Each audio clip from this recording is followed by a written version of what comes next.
Hello, Cindy Meiklejohn here, your food is medicine lady, and today we're going to simplify sprouting and just talk about the main benefits of it. So here we go. So my morning ritual consists of rinsing my sprouts. I always have some on the go. I usually have some, in the fridge. I'll have some sprouting on the counter, and I'll have some soaking ready to start sprouting. It can be as simple as this system with just a mason jar and a lid, and then this is just a piece of screen. So I've just cut a piece of screen. You can get fancy sprouting lids as well, but this works super well. And so normally I just put water in and drain it again. It takes maybe 10 seconds, and then I put it back in its little bowl. I always have a bowl, and I have them on their side so that they're not sitting in water, and they're draining. So this time, I usually just do this once in the sprouting process, which takes about 5 days to get to this point. And you just take a fork and you just stir them around, break them up a little bit so that there's more airflow in there. And then they'll stay fresher if you take off the little hulls. So you can see the little hulls rise up to the top, and don't worry about getting every single one of them off. Just get, it's the big bulk of them, because what these are is actually they're dead.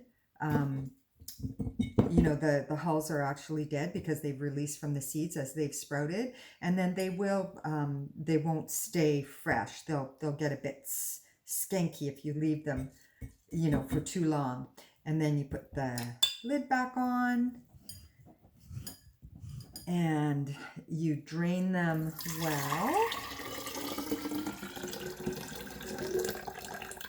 And then you just put them back in their little bowl, whatever type of bowl that you've got.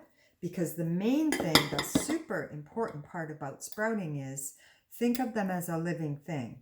You don't want them to dry out because they'll die.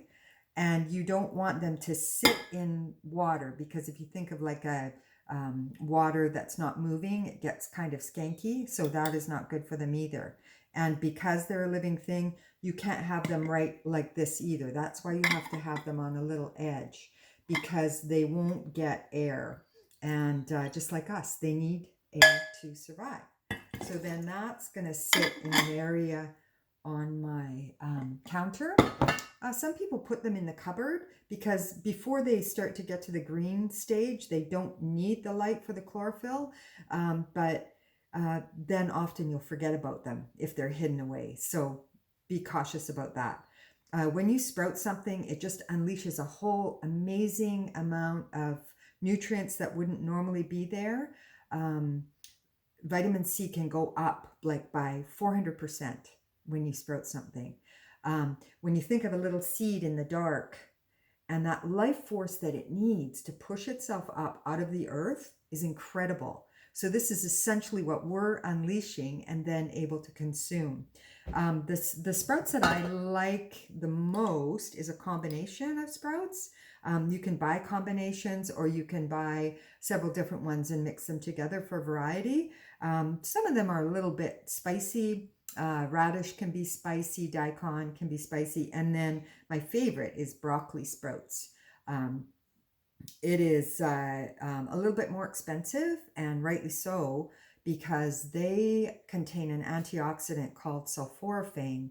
And sulforaphane actually is one of the compounds that can actually turn genes on or off. There's not very many things that can really affect genes, but sulforaphane is one of the things that's proven. So if you're suffering from some sort of autoimmune disease, maybe you've been given a prognosis that is not very good, try providing your body with the amazing environment, including foods, sprouts, including broccoli sprouts.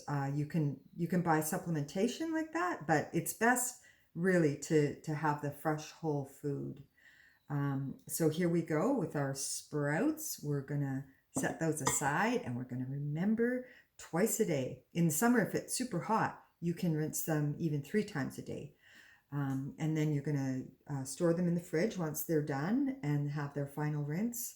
And you can put a solid lid on them then, because if you leave the mesh lid on, they might dry out. So, and if you want to make a lot of sprouts, you can use a bigger jar. You can use even, when I had my restaurant, we used to use the big gallon jars to do our sprouts. And then we would just keep them on the windowsill so they'd photosynthesize and get nice and green really quickly. Another thing I love to have on the go is rice, and chickpeas are my 2 favorite things for food. Short grain brown rice, same process basically as the sprouts, except you don't need to have them on their edge.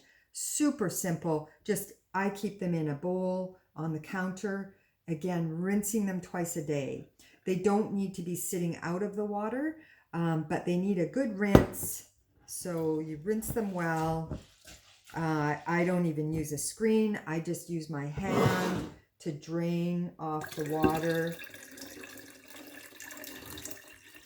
And then you are not only sprouting them slightly to increase the nutrient content, you're removing the phytic acid, which is a coating that coats pretty much all grains, seeds, beans.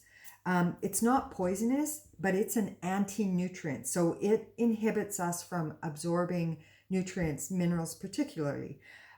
When you are mimicking the growing process, it allows the phytic acid to be released, and then you wash it away. So that's just mitigating that extra bit of inhibition for absorbing the nutrients. So we want to do that with all our green beans, grains, nuts. Even if you're making almond milk, soak your nuts overnight. And then, so these cook a lot faster in half the time that regular rice does. So you're creating your own fast food. I usually cook the whole thing, even though it's more than enough for one meal. And then I keep the rest in the fridge and use it. And there's your fast food. Chickpeas also, the same idea, rinsing twice a day. And then I just do leave them soaking in water. And it's maybe only a day that you actually need to sprout them. This is the second day now. And